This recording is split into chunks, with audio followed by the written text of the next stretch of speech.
So I'm here with my good friend Todd Caponi, and we're talking about using LinkedIn to build a sales relationship. And so Todd, tell us a little bit about your background and your career, please. Yeah, absolutely. So I am a sales nerd, a longtime nerd. I was a decent sales rep for a number of years. And then I found this whole rallying point around neuroscience and decision science, and realized that neuroscientists have found out so much about how we as human beings make decisions that has yet to make it into the rest of the world, the business world, the sales world. And so in my last role, and I'll go on a little bit of a rant here, Matt, because I think it'll help everybody understand. My last role, I was what's called the chief revenue officer of a technology company in Chicago called Power Reviews. And essentially, here's what happened. I was, as the CRO, we had brought in Northwestern University to do a study around how consumers act when a website is acting as a salesperson. So like you're going to buy something online. You're at crocs.com or Vineyard Vines or Jet or whatever, and you're buying something. And what they found was, first of all, we all look at reviews now. So no big surprise there. It was 96% of us look at reviews. But the thing that literally changed my life is 82% of us skip past the perfect reviews and go right to the negatives. So we look at the 1s, 2s, 3s, and 4s first. And when a review score on a product on a website is between a 4.2 and a 4.5, those products actually sell better than a product with any other review score, including a 5.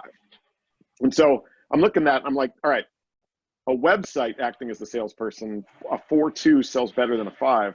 Does that actually equate to human sales? Like, is that just how we're wired? And so I went down this research path and found out that it is exactly the case, that we are actually wired to try to predict our experience. And when a salesperson presents their stuff as being perfect, a perfect 5.0, it actually drives people away. And when you lead with flaws and you present yourself as a 4.2 to a 4.5, or present what you're selling as a 4.2 to a 4.5, it actually drives engagement, drives trust, and increases the odds that you're actually going to make a sale. And so I started screwing around with it when, as a chief revenue officer, I had 60 people on my team, but we started leading with, hey, this is what we're not good at. This is what might not fit in your environment, but here's why we're here and why we think it's potentially a good fit, but it's up to you. We saw sales cycles speed up, win rates speed up. We were working deals we should be winning. We were losing deals faster. Like if you're going to lose, you'd rather lose fast than spend a bunch of time on it. And we were making it really hard on our competitors to compete against us. And it was like freaking magic to the point where there was so much goodness around it that I decided to quit my job and write a book, which I know is insane, but I did. And the rest is history. So that's now I'm on the speaking tour, but doing a lot of workshops and then just trying to help people through this madness. So when I heard you talk about the perfect, did you have a question, Eric? Oh, no, I did not. Sorry. Okay. So when I heard you say this about a month ago, and I was looking at my own Amazon book, I had a lady named Olga that gave me a 1.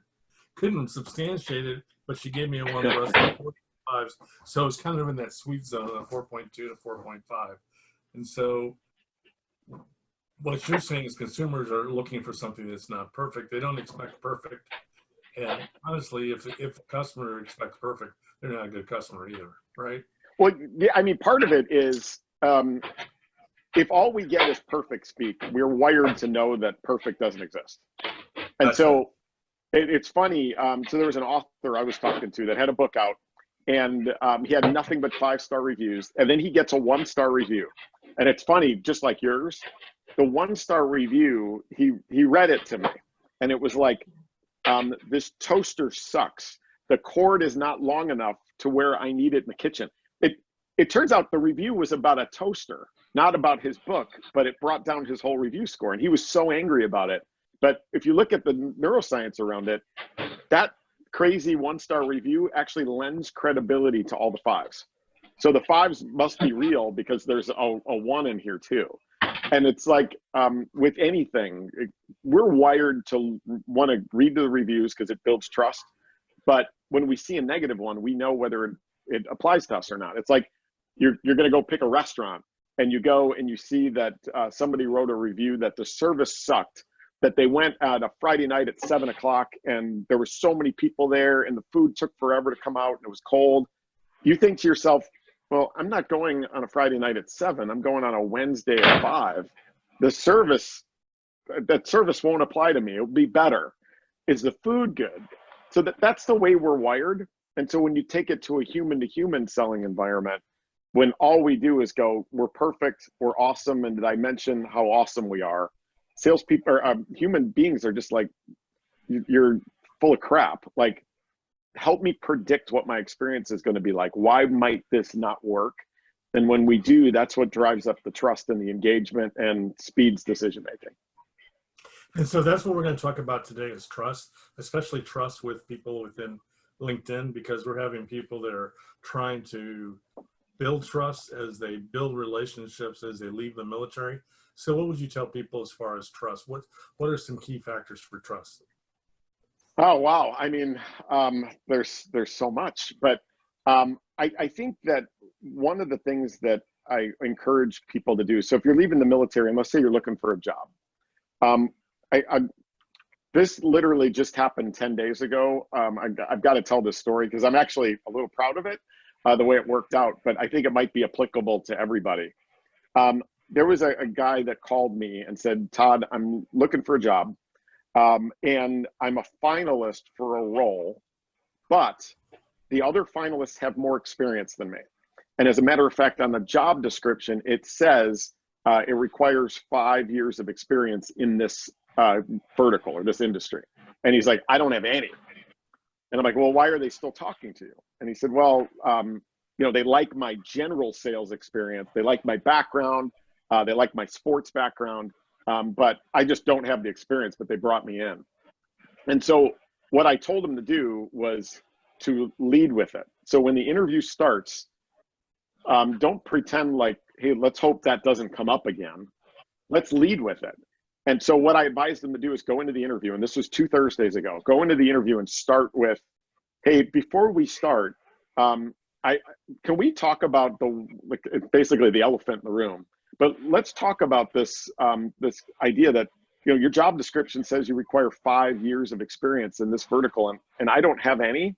And I appreciate you're spending the time with me here. So there must be something great about me. But can we vet that first? Because if that's going to be the decision criteria, I'd like to understand it. I'm sure you would too. And maybe we could save each other a lot of time. Well, he nailed it. And so they ended up having that conversation. He addressed it. And then that Friday afternoon, he got the offer. And on Saturday morning, he took it. And again, that was against 5 people that had more experience than him. It's this idea of leading with it that, it showed that, it just built trust immediately. And I think with each of you, when you think about whether you're selling yourself or selling something, that understanding what this individual might not like or that might not meet their criteria, address that first and then lead to the good instead of starting with, hey, this is why I'm awesome. And what you do is you disarm that resistance to being sold to. You address the elephant, and then everything good that you have to share is going to slide right into their brain and help aid them in their feeling decision that they're going to make for you. So does anybody in the audience have any questions? If so, please step up. We're here to answer any questions. Yeah, and you can put them in the chat too if you want, whatever's easier, if you don't feel like interrupting. I'm looking at both, okay?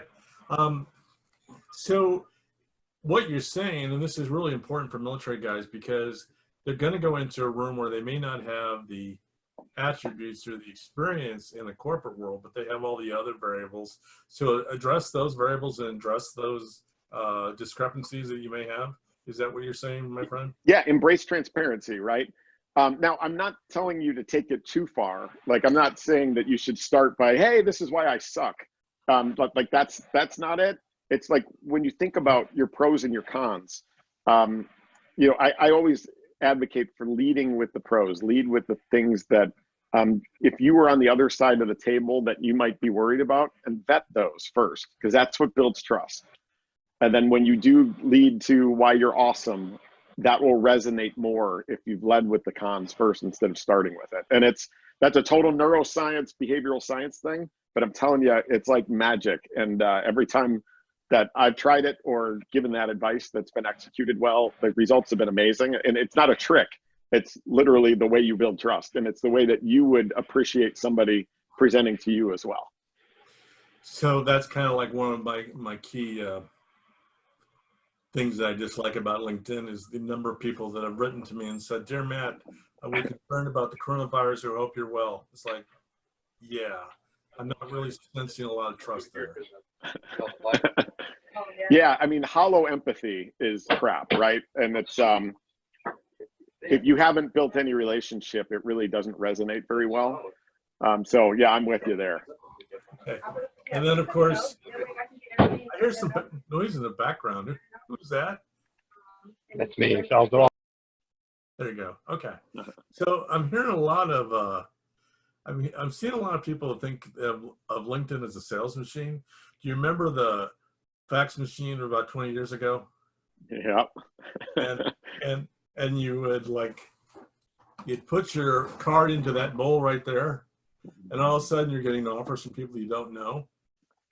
So what I would like to know, and what I think we would want to talk about, is how do we build trust online in interactive forums? What do you suggest, Todd? I mean, I have a lot of ideas, and I've helped a lot of people. I want to talk to an expert like you first. What do you think? I mean, I believe that, to your point about the hollow empathy and all that. Yeah, I was going through some of my LinkedIn requests lately too, because you were doing that and I thought it was hilarious. So I can't wait to see some of the ones that you picked out. But like the messages that start with, I was checking to, I hope everything is going well, or I haven't heard back from you in a while. That's selfish reach outs, meaning I believe that the best way to engage on LinkedIn or really any platform, even if it's email, is to always start with the person that you're trying to reach out to and be a giver. And what I mean by that is there something that you can give that's going to make them smarter about their jobs, make them better at their jobs, give them some data points, something, just be a giver. It's, the analogy is you would never go to the bank and make a withdrawal if you hadn't first made a deposit. And that's what LinkedIn to me, or most of these things, is just a common drumbeat of people trying to make a withdrawal from me without ever making any kind of deposit. And that's backwards. And so by being a giver, like what's worked is, when I was running a sales organization, having somebody send me a salary study of what sales reps in my area were making, or a deck that I could use to build my board presentation, or just different things that they're giving me that became tools or resources that I appreciated, that maybe don't have much to do with what they do, but it shows that you have sent me something personalized, like you get me, like me, and it's valuable. And with those deposits, when you're ready to make the withdrawal, it's more likely to be available versus trying to make the withdrawal first. So I mean, that's kind of the core concept. Think like a bank.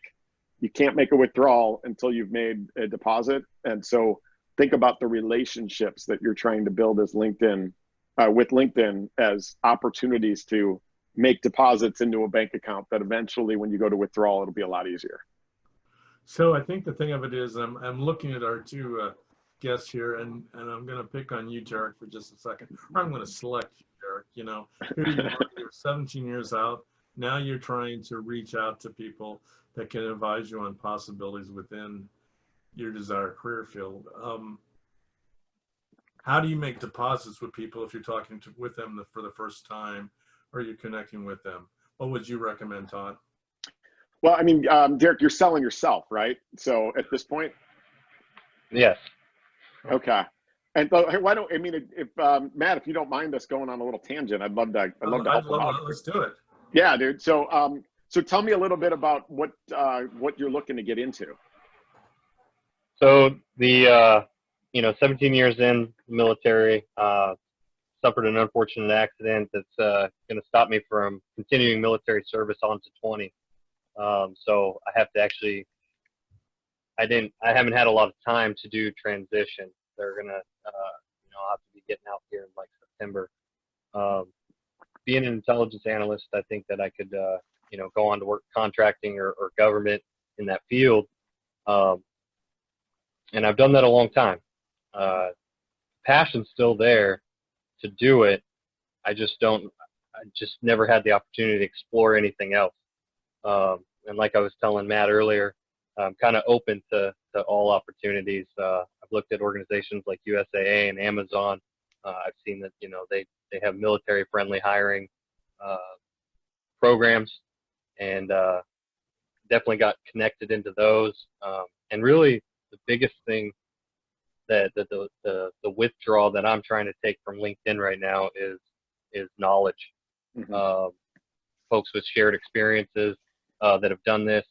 And anytime I've talked with somebody, the biggest takeaway that I get is information. I learn something new every day on LinkedIn. Every webinar that I've attended, I learned something new. And I've actually posed this question multiple times. How do I feel that when I say thank you for, helping me out. Thank you for the sharing this post. Thank you for this. It feels kind of like a canned response. And how can I let those individuals know, that the information they provide has helped me, and it's greatly appreciated. And I just feel like saying the same thing over and over again, maybe in different ways, it still seems canned at times, kind of like one of those buttons you click at the bottom of LinkedIn where it has congrats or Yep. a smiley face. Happy birthday. Feels like that. You're right. Yeah. Happy work anniversary. Yeah, I mean, I think if you just take an extra moment and explain what you learned, like what really stood out to you, like that for me those are the connections where, like, if I do a webinar or something and somebody says, Todd, that was great, like, cool. Or if they say, Todd, what you said about a 4.2 to a 4.5 being better than a 5 in terms of sales really made me rethink the way that I position things. I'm like, wow, like that's awesome, right? So if you can just get down to a level, like what was it that really stood out that you learned? Like what was the number one thing?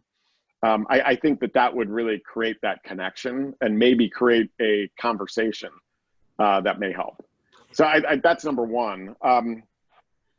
Number two, going back to your background and everything, one of the things that I always encourage people to do is to go, all right, when you wake up in the morning, what is it about what you've been doing that you love the best, right? So, if you're an intelligence analyst, you know a lot, dude. Like, so much more than you think you know. Like that's one of the things that I see in people that are going into, from one sector to another where they think that they have to start over. But the military has taught you so much more than you think you maybe know.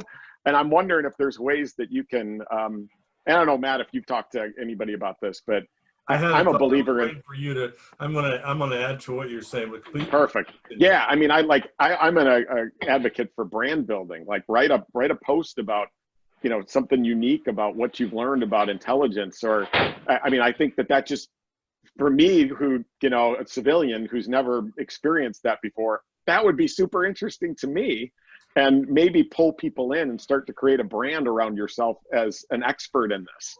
And then that when you actually go and somebody's looking at your LinkedIn profile as a potential candidate and they see a bunch of interaction about some blog posts and you've written in an intelligent way and taught people, I think that just creates, makes you a magnet instead of somebody who has to go, instead of going out for it, maybe you can create a little bit of a pull just using what's in your head. And here's what I want to add to this. And to that point is, like, you hear something, you write that note that Todd says, but then you stay connected with them. And then when they post something like on LinkedIn, you take the time to not just like it, but to comment on it and then tie it back to what they taught you the first time. Because I can tell you, when I saw that post, it's like, yeah, I remember Derek Reynolds. I remember the conversation we had, and you're kind of like keeping top of mind, kind of in my mind, because I do have a few people that that reach out to me, but the ones that really stand out are the ones that say, hey, thank you so much for showing me how to do this. I really appreciate that. Then maybe about a month from now, I post something on an event or something, and people like you comment or you share with others. Believe me, people will pay attention to those kind of efforts. I like what Todd says, it's a deposit. Now you're making a deposit in my bank going, yeah, what can I do to help my friend Derek? Mm-hmm. Yeah, exactly. That's exactly it. I've got, with all the stuff that I share, there are a certain number of people that stand out as being people that I remember because they've learned something specifically and engaged and been specific about their reach outs. And like, I just can't help but want to help them back. Like, keep helping them. That feels good. So I think there's an opportunity there. Yeah, it's the mindset that I see a lot of times with military guys, and I've talked to a lot of military guys, as Todd will attest, and it's like, oh shucks, that's nothing. Well, let me help you understand that what you did is something significant. It takes time and it takes talking to people outside your normal chains of command, normal channels, to find those attributes that'll make you successful in your military career. So, yeah, and I'll make one other point. So with my business, I left being an executive to write a book, right? And now I speak and I teach. I don't actually sell anymore. Like, I don't feel like I do any selling. What I'm doing is sharing expertise and going and just being a giver, like being here, right? Like, I just want to give and help you guys out, right? And what I find is the more of that I do, so instead of selling, I'm building credibility and by being a giver. And it comes back to you. You create a magnet for yourself that way. Like, it's just like anything else. If somebody's trying out for a team and they sit out front and tell you how awesome they are, you're just like, all right. But then when they get on the field and they show it, you're like, all right, that dude is good. And that's kind of what we're advocating here for, right? Is prove it, build up your credibility, show your knowledge, and create engagement and be a good person. And it comes back to you almost more than being outbound selling yourself. And that's just my opinion. I guess it's worked for me, but I think that it's just a bit of a counterintuitive mind shift. And I would say, I agree with you, Todd, that is counterintuitive, but it's like, I think what happens is a lot of people look at social media as a forum to be selling things when it's more about sharing information and to building relationships too. Right. Yeah. Like, I get these kind of texts like this. I have some swampland in Central Florida. Or, COVID-19 is the new one, but I just thought everybody knows these swamplands. So elements, good. Or elephants, yep. Yeah. You define your purpose for connecting, and they have a tie back to something on the other person's profile. So yeah, I'm going to give you some hope. Go ahead. I'm sorry. I was just going to say, I think that the two things that I always say are personalized and valuable. Like if I look at a LinkedIn reach out, subconsciously, but actually now it's consciously because I'm a nerd, but subconsciously, I look at LinkedIn reach outs and I know whether or not that message could only be sent to me. And Derek, that's part of the comment about the comments you would make around something that you learned, that if I read something and I know that that could only be sent to me, it jumps up. And so, when you share a learning and say, this is specifically what I learned from you, that jumps out. And I think the same thing with these connection requests.